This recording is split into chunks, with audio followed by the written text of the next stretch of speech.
Oi, gente, bem-vindos ao meu canal. Eu sou Valesca e aqui vamos mergulhar no mundo dos livros que vão nos ajudar a entender mais sobre educação de filhos. Se você quer acompanhar a leitura de alguns trechos destes livros, fiquem aqui comigo. Toda semana vou trazer a leitura de trechos dos livros que estamos lendo lá no meu grupo de WhatsApp.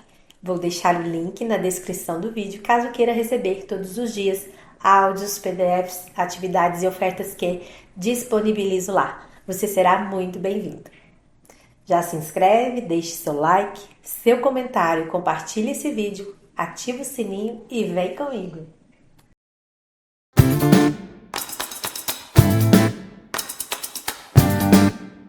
Iniciaremos hoje então a parte 6 do livro Comportamento. Todo comportamento é comunicação.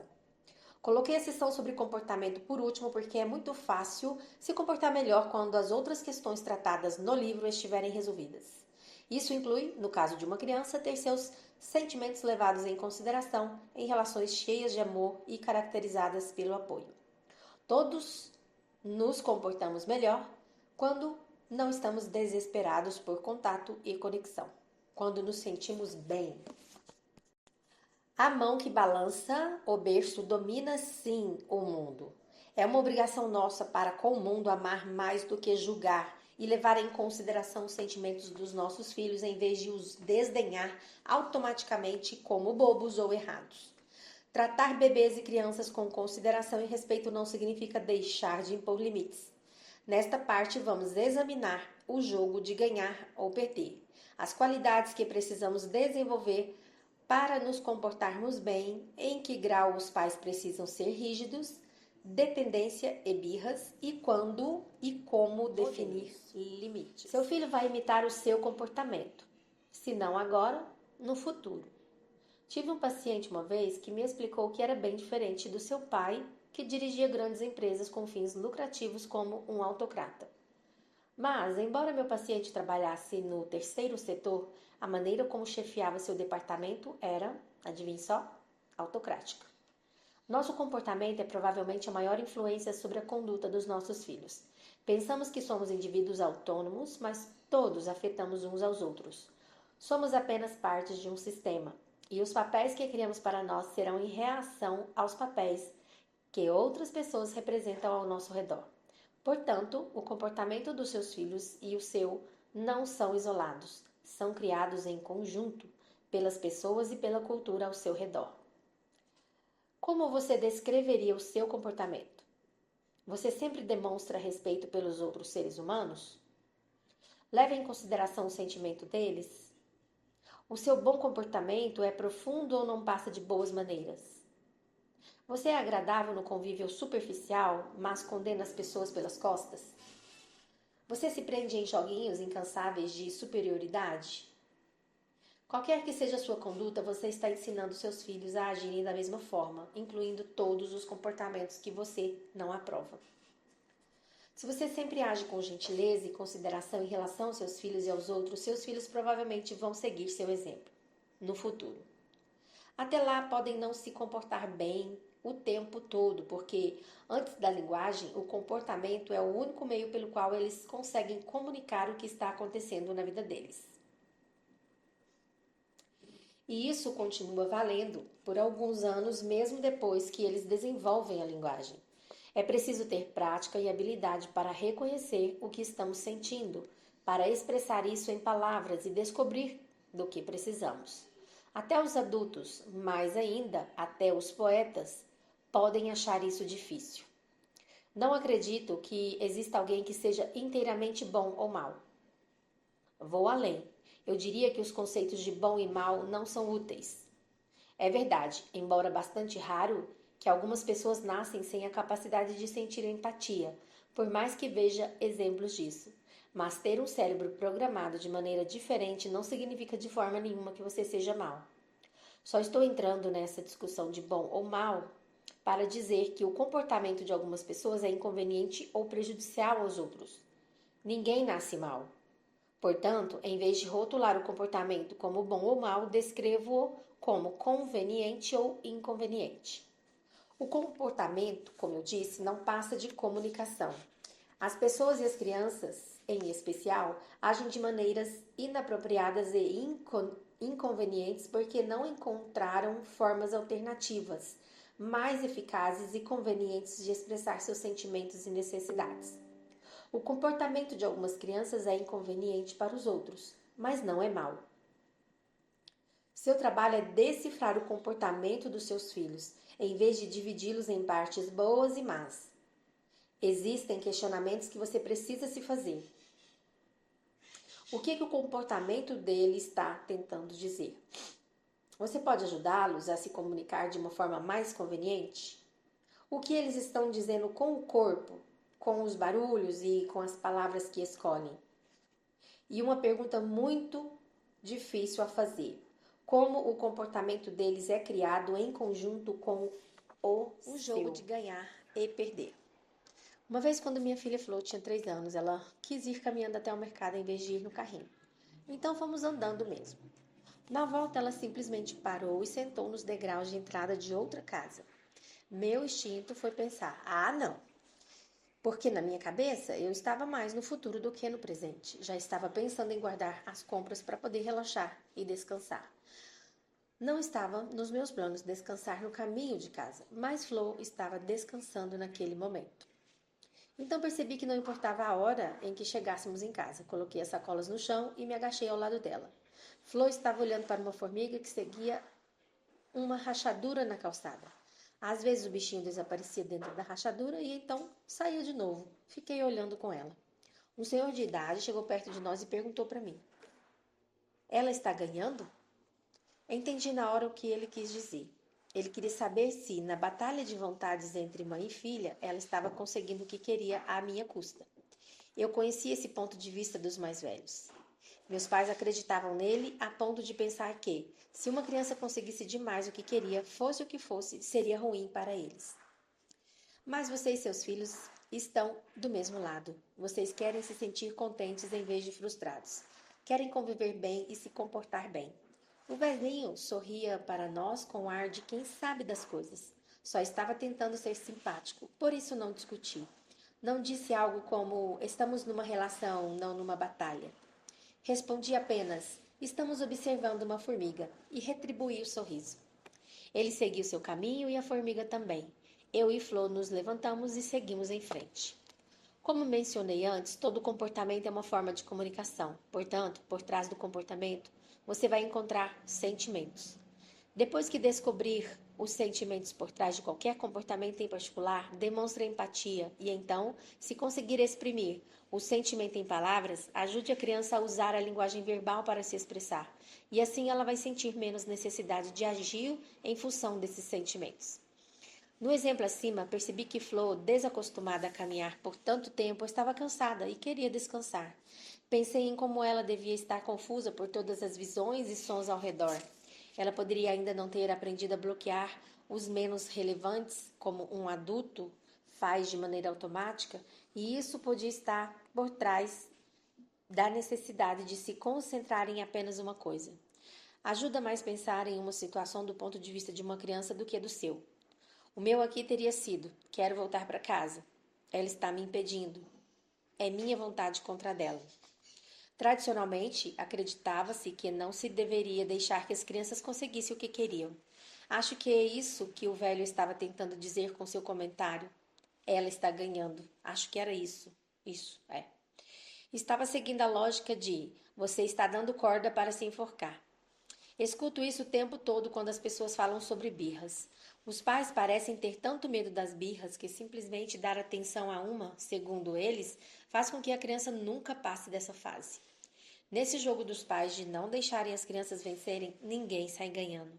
Existe apenas manipulação em vez de uma relação mútua. O jogo não é real. É uma coisa que os pais inventam. Essa estratégia se baseia na fantasia do que vai acontecer no futuro em vez do que está acontecendo no presente. O que estava funcionando naquele momento era que Flo estava descansando antes de continuar nossa caminhada. O jogo de ganhar e perder pode se enraizar como uma dinâmica e prejudicar os relacionamentos. Ao dominar uma criança, você a ensina a dominar. E se seus filhos criarem o hábito de pensar que é normal e desejável impor sua vontade sobre os outros, o que você vai fazer? Será que os coleguinhas vão gostar deles se agirem dessa forma? Se você agir como se boa parte da criação dos filhos se resuma a impor sua vontade sobre eles, os padrões de relacionamento que eles vão aprender com isso podem se tornar danosos. Se uma criança aprende uma opção limitada de papéis, o agente e o paciente, ou, para colocar em outros termos, o dominador e o submisso, isso limita consideravelmente seu potencial como pessoa. Por exemplo, se os papéis que ela tem lembram mais o de opressor e vítima, pode se tornar o terror da vizinhança ou se colocar automaticamente no papel de vítima.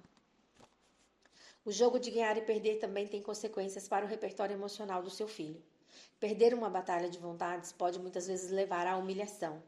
E a consequência disso não é, como a origem da palavra possa sugerir, tornar-se a pessoa humilde, mas sim raivosa. Essa raiva pode se voltar para dentro, levando à depressão, ou para fora, contra o mundo, resultando em comportamentos antissociais. Então, se o que importa não é ganhar ou perder, qual é a melhor forma de ajudar uma criança a se comportar de maneira apropriada e conveniente a todo momento? Em geral, manter o que funciona no presente, o que se baseia na realidade, em vez do que você teme que possa acontecer no futuro com base em uma fantasia. É uma máxima útil para seguir com seus filhos. É uma máxima útil para seguir com seus filhos. Manter o que funciona no presente em vez do que você fantasia que possa acontecer no futuro. Uma paciente minha, Gina, estava desmamando a filha. Sua única maneira de conseguir fazer a filha se alimentar era cantar para ela enquanto a menina comia legumes e macarrão sentada em um tapetinho especial no meio da sala. Assim, a criança ficava feliz e, como a comida estava entrando, minha paciente ficava feliz também. Às vezes contamos histórias sobre o futuro para nós mesmos. E se ela não conseguir comer se tiver alguém cantando? E se ela nunca aprender a dormir na própria cama? E se ela nunca largar a chupeta? E se ele levar o polvo de pelúcia para o primeiro dia de trabalho? Mas essas histórias não passam disso, histórias. No exemplo anterior, se Gina tivesse pensado: e se minha filha só comer desse jeito para sempre? E se nunca aceitar comer à mesa? Ela poderia ter ampliado essa preocupação para o horário de almoço na escola, os restaurantes, talvez até com o primeiro encontro da filha.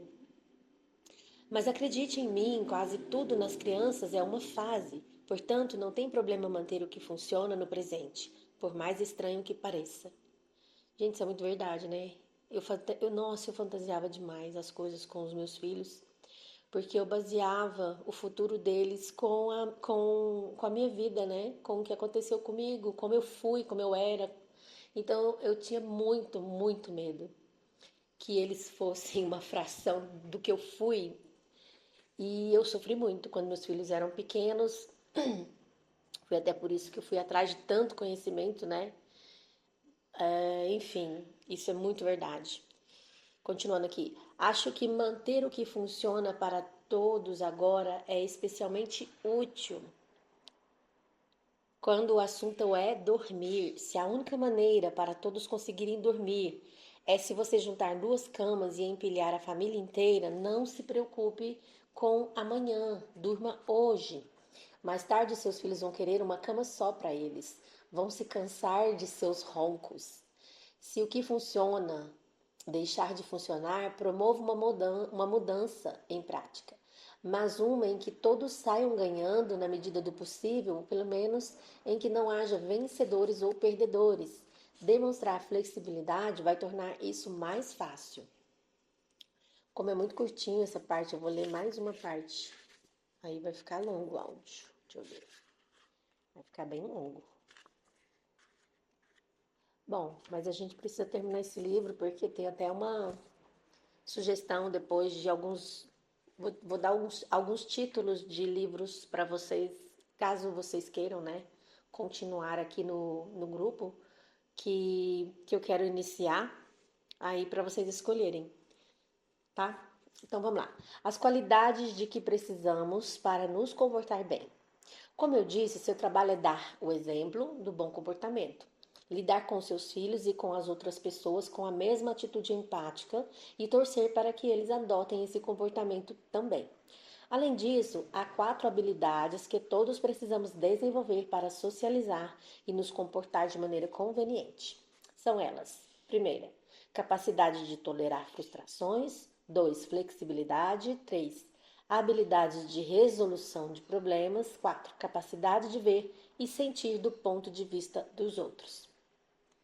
Para colocar isso em contexto, consegui tolerar minha frustração quando Flo quis se sentar em um degrau no caminho de volta do mercado quando eu queria ir para casa. Aqui é o exemplo 1, né, que é a capacidade de tolerar frustração. Aí agora o 2.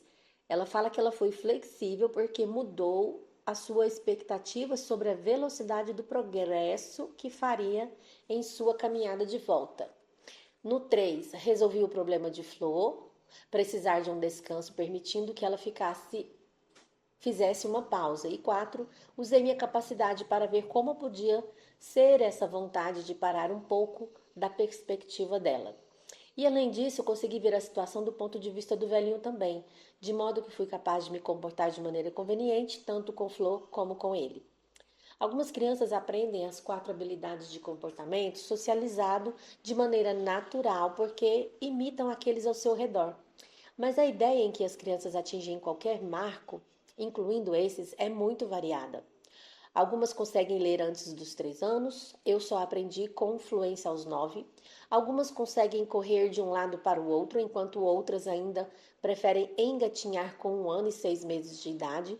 E ainda como E assim como habilidades físicas são aprendidas em idades diferentes, as crianças também desenvolvem cada uma de suas habilidades comportamentais em momentos que não coincidem com os de seus pares. Ouço muitos pais falarem que seu filho os está deixando malucos, o que se traduz por não consigo fazer meu filho parar de gritar, chorar, reclamar, pedir ou qualquer comportamento que os esteja irritando.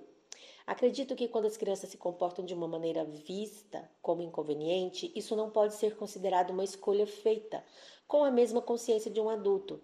As crianças querem ser amadas por você, querem se conectar, querem ser amigas e às vezes querem tanto sua atenção que mesmo uma atenção negativa é melhor do que não receber atenção nenhuma.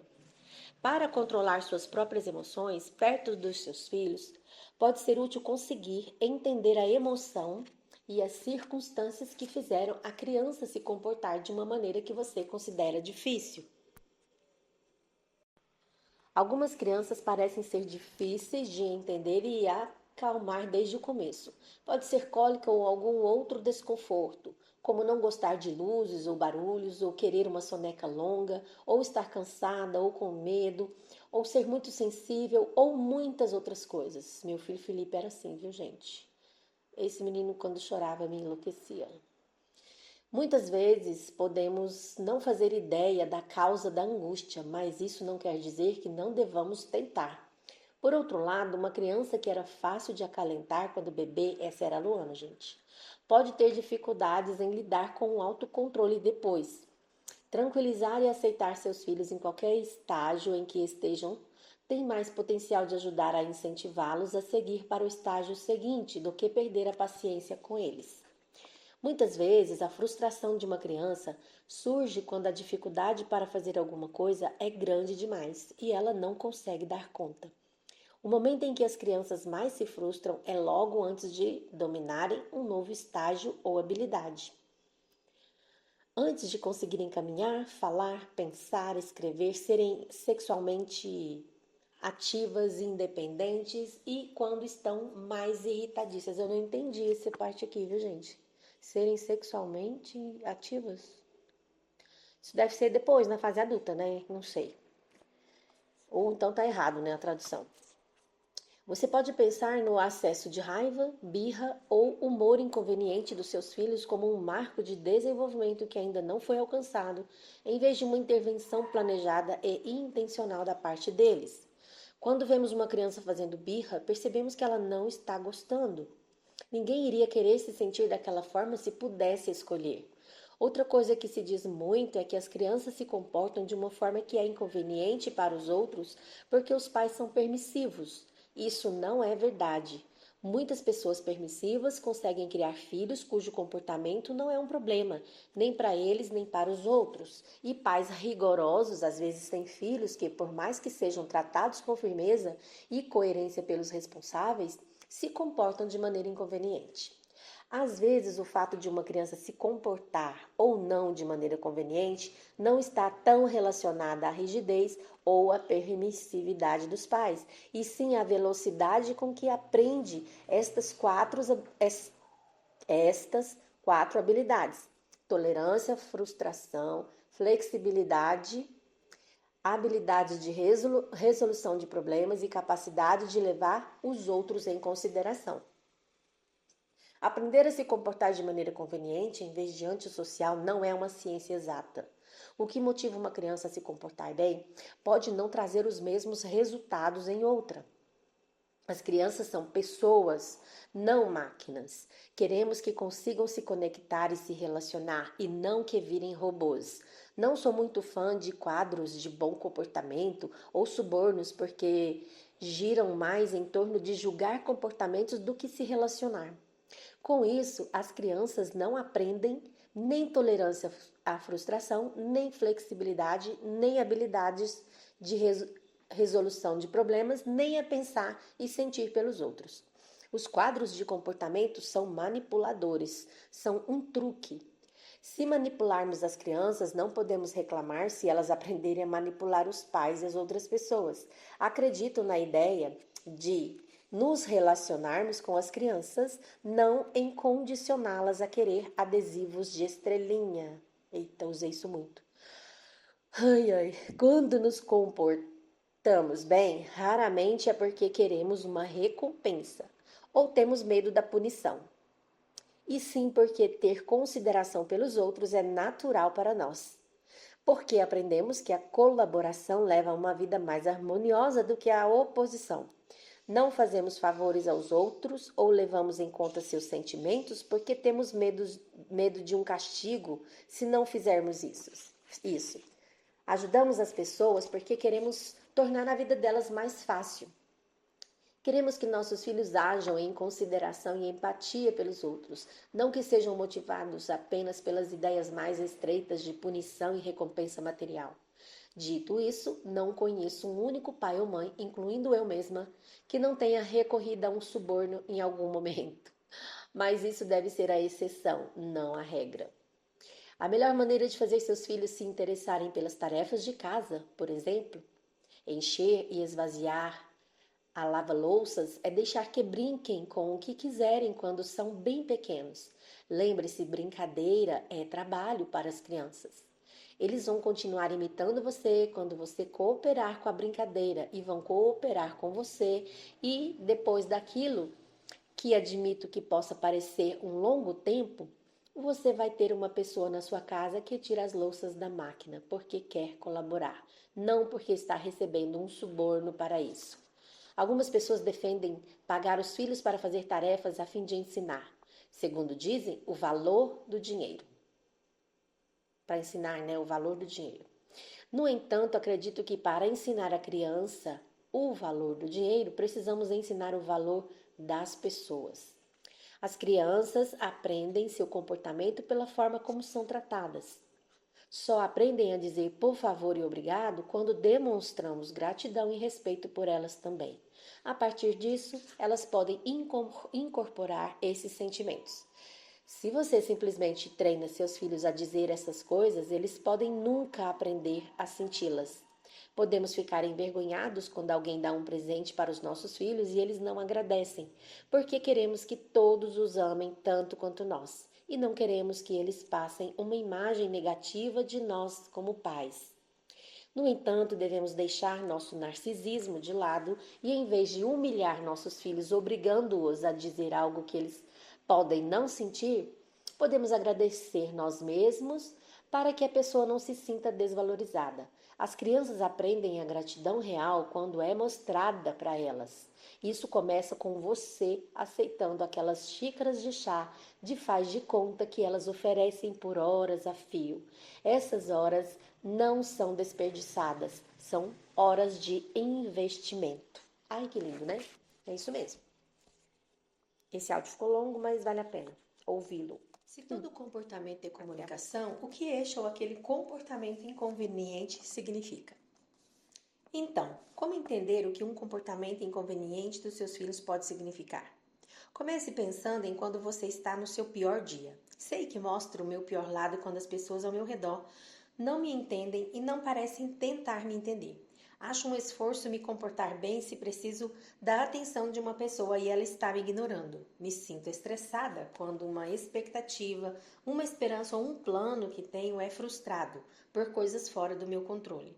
Quando esperam que eu faça algo que considero impossível ou quando estou numa situação que não consigo mais suportar. Quando nossos filhos agem por frustração, provavelmente por circunstâncias parecidas. Eles podem chorar ou fazer birra ou gritar, espernear, bater, atirar coisas ou até ficar se debatendo, tanto que acabem se machucando. Preste atenção em quando eles agem dessa forma. Quais são os gatilhos? Com que frustrações eles têm mais dificuldade? O estado de humor dos pais é mais uma das causas. Você tem que se fazer essas perguntas. Você precisa observar bem, porque se perguntar, a criança pode não saber por que reagiu daquela forma. Ela provavelmente vai dizer algo como não é justo ou não sei. O problema é que quando estamos angustiados, esse sentimento é tão predominante que se torna difícil de articular. E, no caso de uma criança muito nova, é ainda mais difícil articular, porque ela acha determinadas situações difíceis ou impossíveis de lidar. Às vezes, isso pode se aplicar a nós como pais, além de nossos filhos.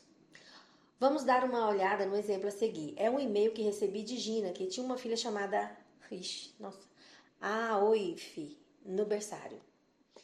Hoje fiquei presa no trem por 1 hora vindo de Londres. Então, só consegui chegar à creche para buscar a Oife às 17h40, mais de meia hora atrasada. Quando cheguei, ela parecia bem, brincando tranquilamente com um menininho.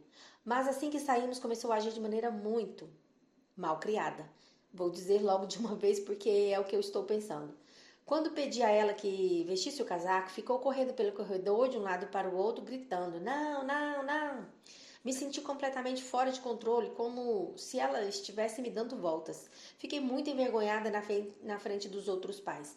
Para tentar parecer firme, falei que ela não ganharia sobremesa à noite se continuasse, mas é claro que isso não fez diferença. O filho que ninguém mais na creche. O filho de ninguém. Ai, meu Deus, hoje tá ruim, hein? Desculpa, o filho de ninguém mais na creche age dessa forma. A Oife sempre parece a mais desobediente. Do lado de fora, continuou igual.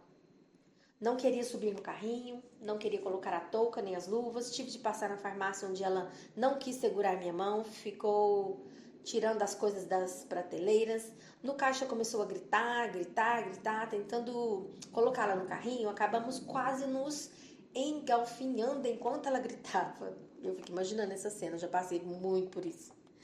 De novo, me senti fora de controle, completamente inútil, porque minha filha estava me desobedecendo e eu não conseguia controlá-la. Quando chegamos à esquina da nossa rua, percebi que depois de passar tanto tempo tentando colocar o casaco em Aoife, eu tinha esquecido minha sacola de compras com um jantar na entrada da creche. Voltei correndo, mas já estava fechada. Eu me senti desesperada, fiquei muito brava com a Oife, mais do que nunca, porque eu faria papel de besta e me acharia uma péssima mãe na creche. Quando chegamos em casa e vi meu marido, comecei a chorar. Eu estava literalmente de costas para a Oife, chorando de soluçar. Isso também me deixou péssima, porque quem chora na frente do filho, não é mesmo? Porque sou uma mãe tão ruim, eu ficava pensando. E esta foi a minha resposta para essa mãezinha. Que terrível perder a hora por causa de um trem que ficou parado por 1 hora inteira.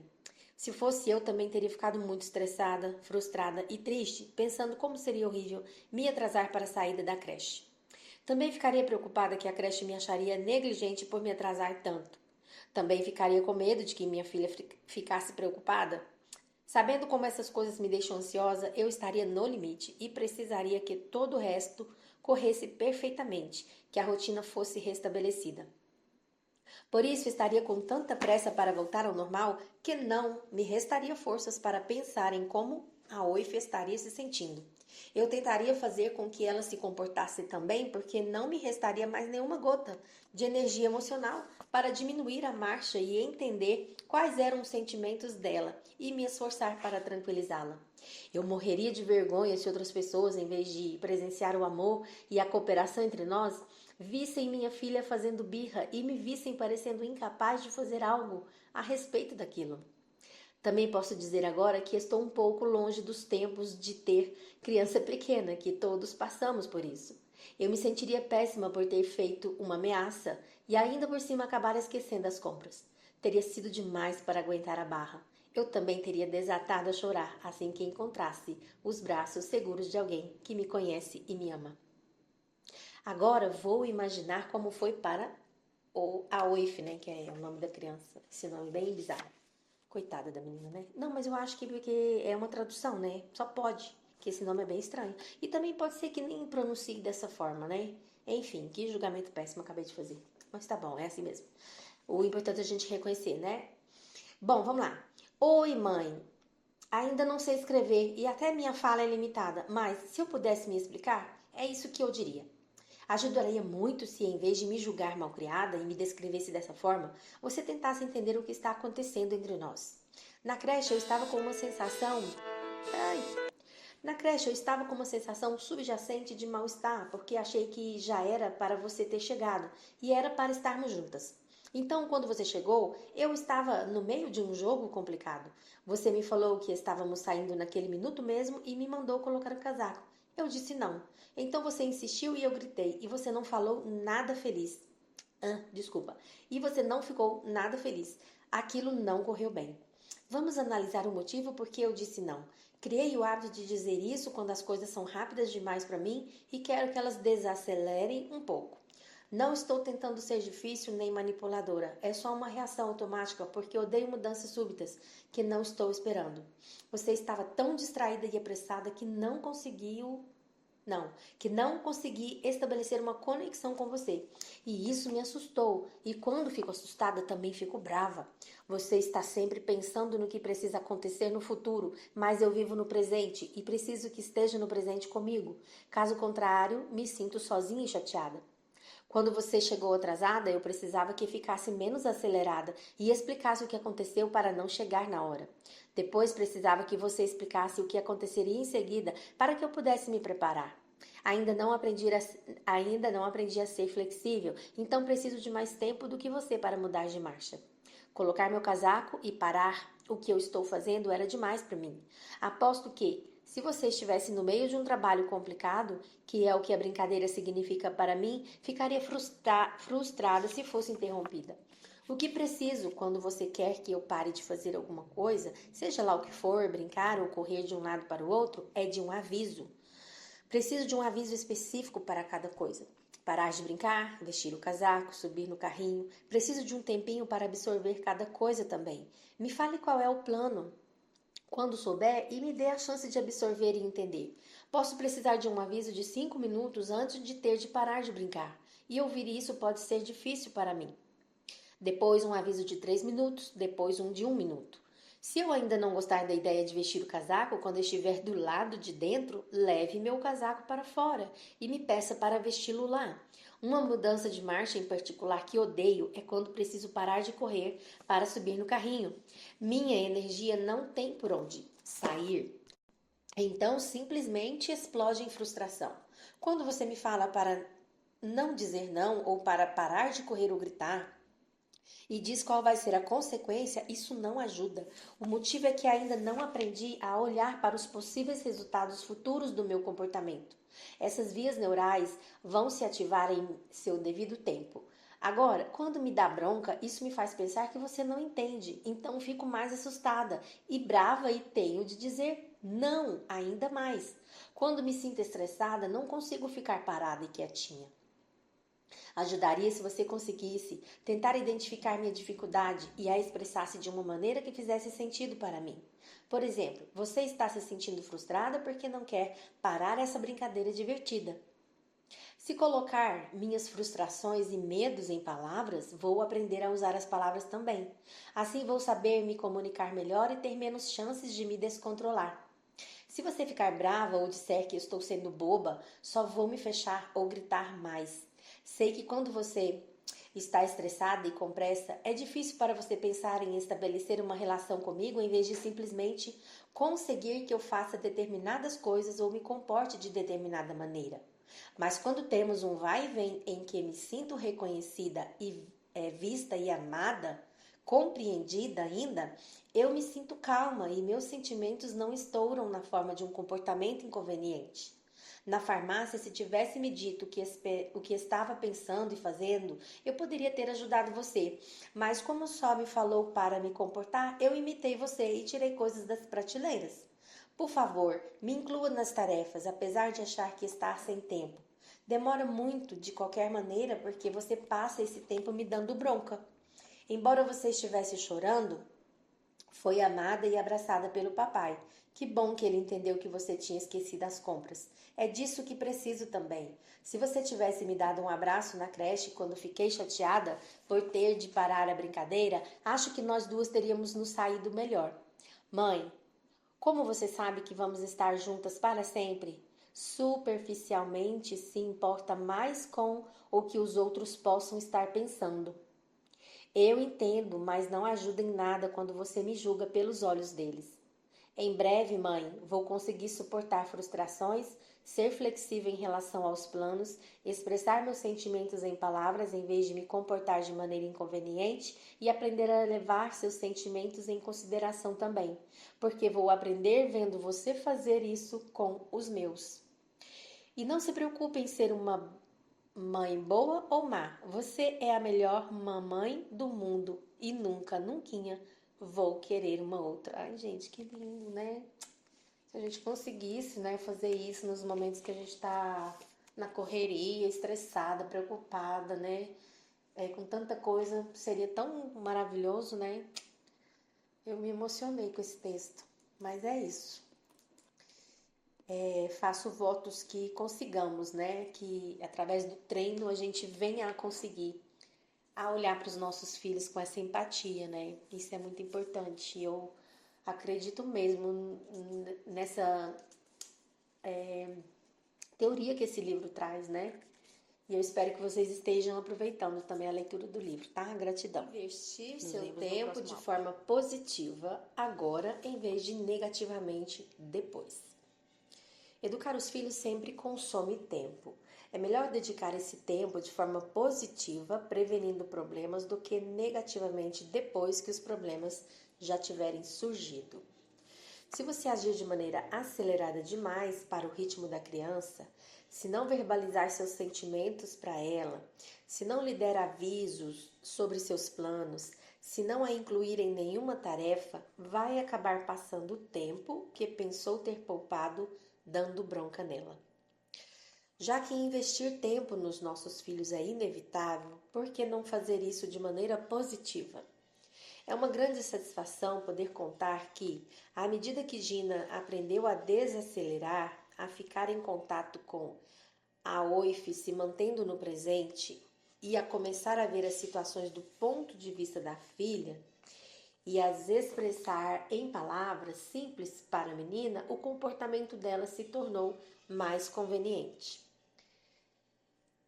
Esse áudio é bem curtinho, não vou emendar aqui com outro assunto, né? Apesar de ser uma continuação. E aí eu vou pôr o exercício aqui mesmo, tá? Então, exercício da página 214. Como prever dificuldades? Se você quiser mudar uma situação que seus filhos costumam achar difícil, ou você sabe que uma nova situação potencialmente complicada está para chegar, pode ser muito útil parar e se colocar no lugar dos pequenos e imaginar o que eles diriam se pudessem identificar e articular os próprios sentimentos. E saber o que ajudaria. Tente escrever na forma de uma carta para você do ponto de vista da criança, como fiz. Escrever pode ajudar muito a desvendar a mentalidade da criança e tornar mais claro como fazer tudo de maneira mais tranquila. Ajudar o comportamento expressando sentimentos em palavras. Quando queremos que um filho ou qualquer outra pessoa interrompa um comportamento, ajuda se sugerirmos uma maneira alternativa de agir, como acontece nesse exemplo. O filho de 4 anos de John, o Júnior, acordava toda manhã e, gritando, corria para a cama dos pais e continuava a berrar até que recebesse um abraço. Certa manhã, John sugeriu para o filho que tentasse uma tática nova para entrar no quarto dele sem gritar. Ele disse para Júnior: "Você pode só dizer, 'Bom dia, mãe e pai. Podem me dar um abraço, por favor?'" Júnior tentou fazer isso, mas ainda havia lágrimas. A mãe de Júnior perguntou: "Você se sente muito sozinho quando acorda?" E ele fez que sim com a cabeça. Então sugeriram que ele podia dizer: "Bom dia, mãe e pai. Estou me sentindo muito sozinho e queria um abraço, por favor." Isso mudou tudo. Júnior começou a pular na cama deles toda manhã, dizer sua frase nova e ganhar um abraço. Depois de alguns dias, os pais disseram: "Você não parece estar se sentindo tão sozinho, mas pode estar feliz e ainda assim ganhar um abraço." No fim, Júnior tinha uma nova frase matinal: "Estou bem e quero um abraço." A história de John e Júnior mostra como expressar os sentimentos em palavras pode mudar tudo. Isso vale para os adultos também. Pode ser difícil para os pais aceitar os sentimentos dos filhos por trás das lágrimas e dos gritos porque você não quer pensar que a criança está sofrendo. Parece que dar nome ao sofrimento vai agravá-lo, mas, na verdade, costuma produzir uma melhora. Aprender a verbalizar as coisas leva tempo, mas quando uma criança está triste, é ainda mais difícil encontrar as palavras. Então, isso cabe a você. Quando Flo era pequenina, eu a levava para nadar na piscina do bairro. Um dia não pude ir, então ela foi com meu marido. A sessão de natação deles correu bem até que na hora de sair, meu marido se virou na direção da escada. Normalmente entrávamos no local pela escada e saíamos pelo elevador. Então Flo, na época com 1 ano e 10 meses, disse "não" e se sentou no chão. Isso foi um comportamento inconveniente que se encaixa na definição normal de mau comportamento. Mas Flo não estava se comportando mal, só queria manter a rotina de sempre. Ela ainda não havia aprendido a ser flexível nem a articular direito o que queria. Em vez de dedicar tempo para descobrir o que o não significava, meu marido, irritado e com pressa, pegou-a no colo para levá-la pela escada. O que definitivamente não era o que ela queria e ela começou a berrar. Quando eles chegaram em casa, os dois estavam muito irritados. Depois que escutei a história, olhei nos grandes olhos azuis dela, ainda cheios de lágrimas, e perguntei: "Você estava ansiosa para apertar o botão do elevador e não estava?" Ela assentiu. "E o papai não sabia que era por isso que você queria ir de elevador em vez de usar a escada, sabia?" Ela fez que não com a cabeça. O que aprendemos com essa experiência é que, se você vai desviar de uma rotina normal e muito apreciada, provavelmente vai precisar dar muitos avisos, explicações e talvez até ensaiar um pouco. É isso por hoje. E se você chegou até aqui, de coração, muito obrigada. Isso mostra que você se importa de verdade em oferecer o melhor para os seus filhos. E isso já é um passo gigante na jornada da educação com amor e consciência. Se esse vídeo te ajudou de alguma forma, quero te pedir novamente, deixa o seu like, se inscreve no canal e ativa o sininho, porque aqui tem sempre conteúdo pensado com carinho para apoiar tanto você, mamãe, quanto você, papai. E tem mais um vídeo incrível aqui no canal que está aparecendo na tela agora. É só clicar e continuar essa jornada com a gente. Um grande beijo e até o próximo vídeo.